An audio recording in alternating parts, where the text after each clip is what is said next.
Hello flutes, this is a practice guide for the band piece Celebration Overture by Paul Creston. I'm going to go over just this section that's like measure 200 or something to the end of the piece.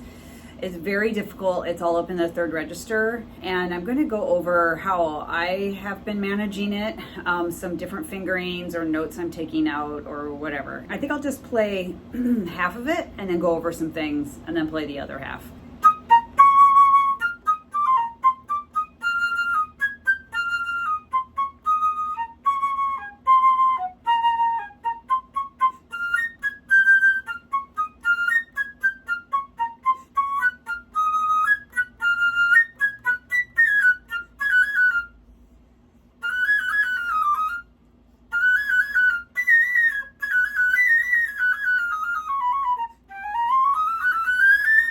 Okay, the first thing I would say is that it's really weird, and I had to go through and mark in all the accidentals, or a lot of the accidentals. Like, here's what the music looks like without any markings. And I typically don't mark my music up very much, but this one I had to mark, it seems like everything. Like, here's what my music looks like now. And I guess another thing, like what I'm trying to say is, as you're going through it, nothing really sounds right or wrong. So you have to write in a lot of these accidentals. The beginning, kind of on the softer side, and have your B flat thumb on most of the way, except for you have to take it off in measure 205, for example, D flat to G flat. You have to put it, the thumb over here. But other than that, I always have my thumb on the B flat side as much as possible. The first place where I'm doing some kind of different fingering would be the third line down, that fourth note in the G flat. I'm doing the middle finger G flat so that I can get to the high C flat right after, which is a B natural. So the G flat to the C flat. This next line, you can practice just doing it in little spurts, like going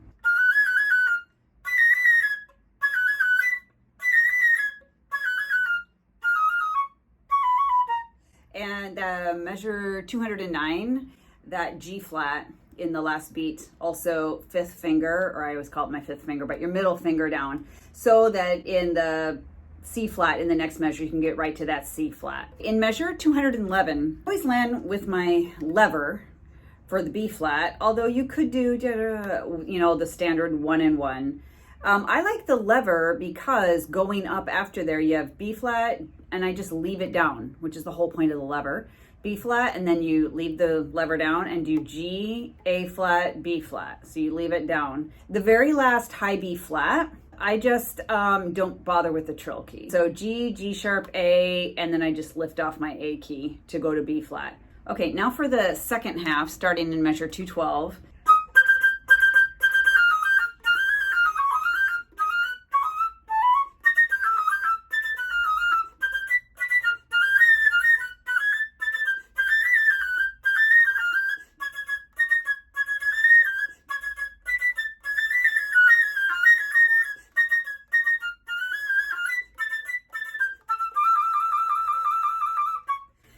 Some of the notes didn't come out, but whatever. First of all, I'm assuming the slur notation goes from the end of 213 to 214. It's not marked that way, but I'm sure that's what it is. And in that measure, that one, yada-da, just make sure you drop your air stream speed to be a little slower so you don't overblow the A, B, C sharp. And then, like, it's so weird. So you have to go through, or I did, and mark your accidentals, because if you were to play like a wrong note there, I would never know. So you have to mark it. And you have to keep your embouchure flexible to yada da da da yada da da. You can't be too gripped on to your embouchure or to the airstream, or you're gonna crack a lot. In measure 216.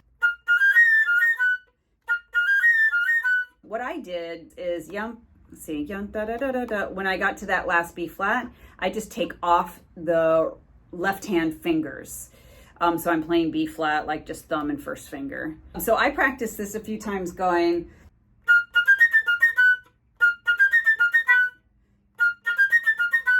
just getting it all even, and then maybe like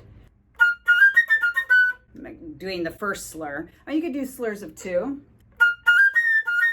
What I would do if I were really playing with a whole band, I would just do something like that.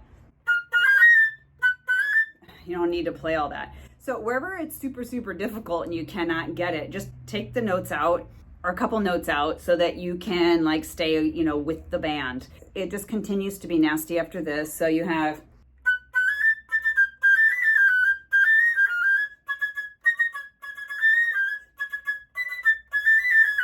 here, I found it helpful to do a B natural for that last F sharp, like that. I had to practice measure 220 like this,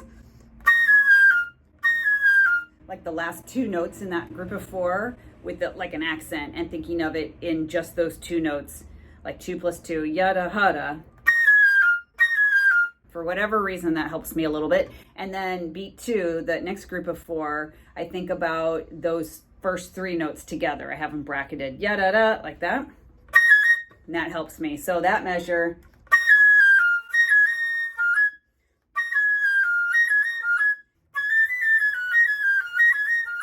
like anything really difficult and technical, the best way to practice is you just start very slow, so where you can do everything more or less perfect.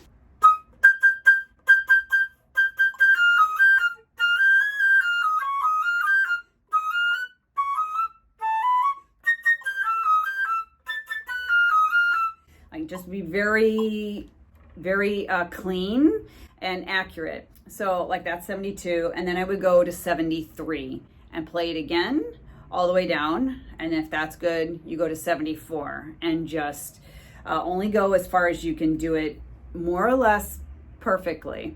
That's the best way to practice. As you get up faster and it gets less clean in your fingers, you know, just you can do one measure at a time. So like from starting at the same place.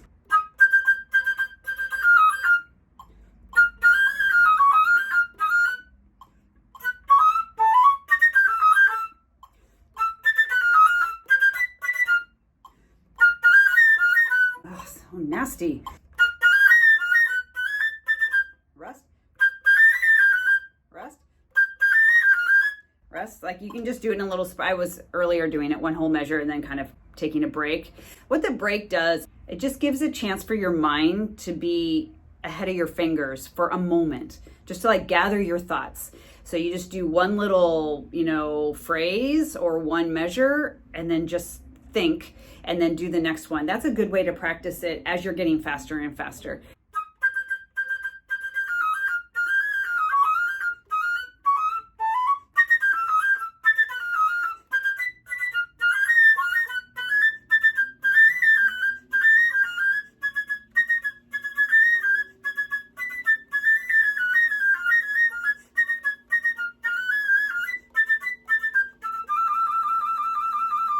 Okay, so I think those are the main things. Good luck practicing this very difficult passage. Just know that there's safety in numbers. The whole band is playing. So try not to play too loud. Practice it slowly and try to find some high register technique or like scale passages, exercises to do on a regular basis while you're working on this piece, just so you get a lot more comfortable up in the third register in general. It all transfers to here, and that'll help you out quite a bit. And also I would listen to, and you can try and play along with, a recording. This is the one that I listen to for reference, and this seems to be a really great recording, so I would recommend that. Okay, I think that's it. Have fun playing this and practicing it, and thanks for watching.